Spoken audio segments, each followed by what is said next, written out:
Narinig mo na ba ang salitang financial freedom? Ano ba ang financial freedom? Most of the time, ito yung mga pagkakataon na wala ka ng responsibility.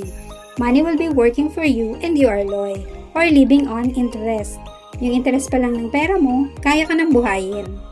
By this time, permanent ang income mo, and you are now in the passive income state, kung saan kahit hindi ka nagtatrabaho, hindi ka na kailangang gumising ng maaga, magtrabaho at magpakahirap para sa pera. May magsusustain na ng needs mo. During financial freedom, you have a retirement fund. Pagdating sa healthcare mo ay okay na, may pondo ka. At ganun din, wala ka ng utang.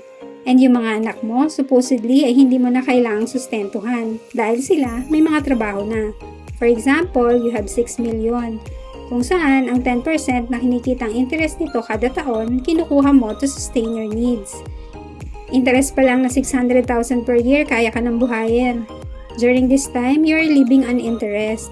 Napakasarap ng ganyang buhay, kaso nga lang, most of us nandito pa lamang sa financial limitation, kung saan ang laki pa rin ng responsibility. You are still working for money. 300,000 for example ang income mo kada taon. Anyway, that income is a temporary income. Pwedeng mawala anytime, pero yung needs mo permanent. Kailangan mo ng food, shelter, clothing, kids education fund at napakarami pang iba. Di naman pwedeng tanggalin yan kasi pangangailangan yan. Ang malaking problema, ang iyong trabaho at ang iyong kinikita ay hindi permanente, temporary lang. Now, pwedeng meron ka pang housing loan, ibang utang, o napakabigat ng iyong dinadanas financially.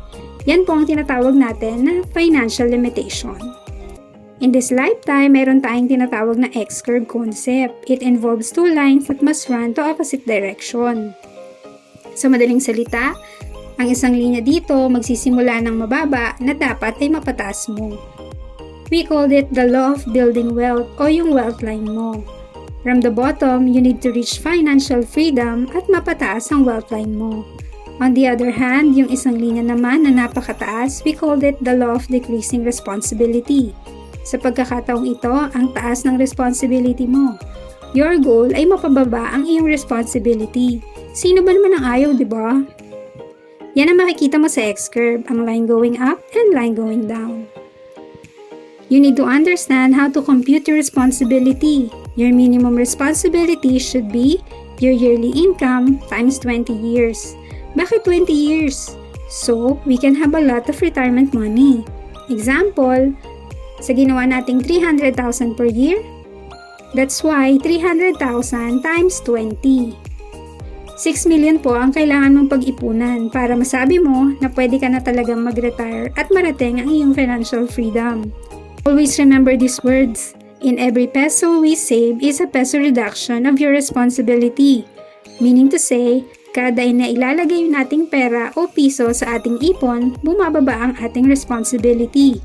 For example, 6 million ang target mo at ngayong araw nakaipon ka ng piso. So bukas, 5,999,999 na lang ang kailangan nating pag-ipunan hanggang makaipon ka ng 2 million. Siyempre, bababa rin ng 4M ang iyong responsibility until you reach 4 million savings. Okay ka na? Okay na ba sa iyong 4 million? Ibig sabihin, bababa naman ang responsibility mo to 2 million. Up until we reach our goal na 6M, so na-reach na ba natin ang ating financial freedom? So in this stage, makikita natin na dapat tumataas talaga ang ating wealth line at bumababa ng sabay ang ating responsibility. Napakasarap isipin, no?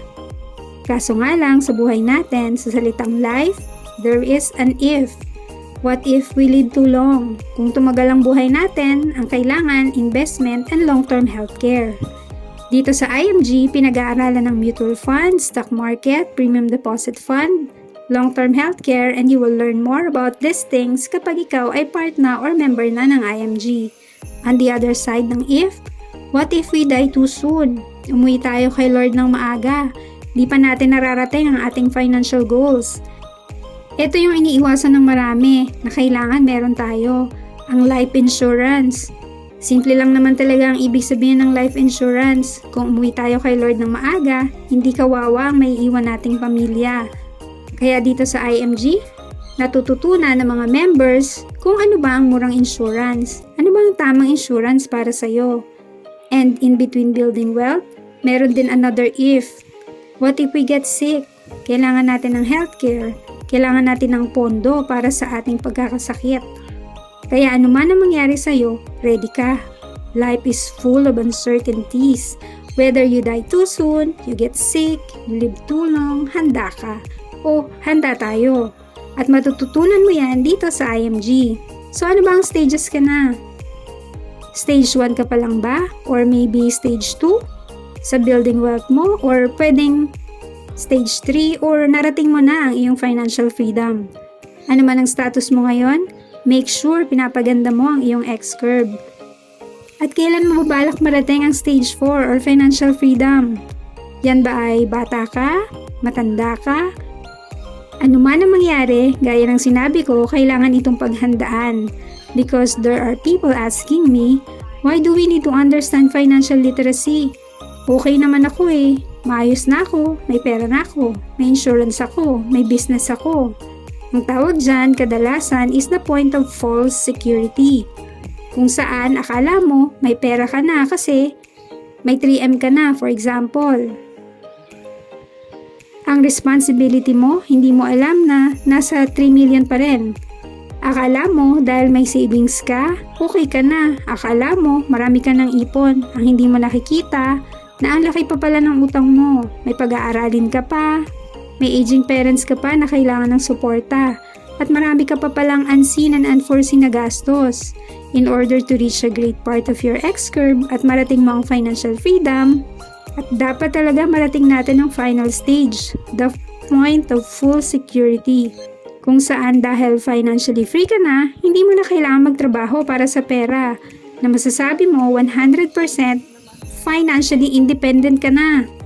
Yan po ang misyon ng IMG sa bawat nagsisikap ng mga Filipino ang marating ang full security, hindi false security, habang ikaw ay nabubuhay.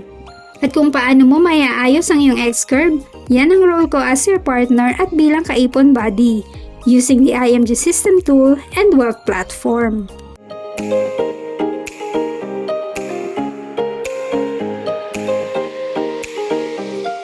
Ako po si Cherry Karingal, your IMG financial educator, coach, mentor, and advocate. Kung sa palagay mo may mga matutulungan ka rin na umunlad financially, i-share mo lang ang mga matututunan mo dito sa IMG. Maraming salamat!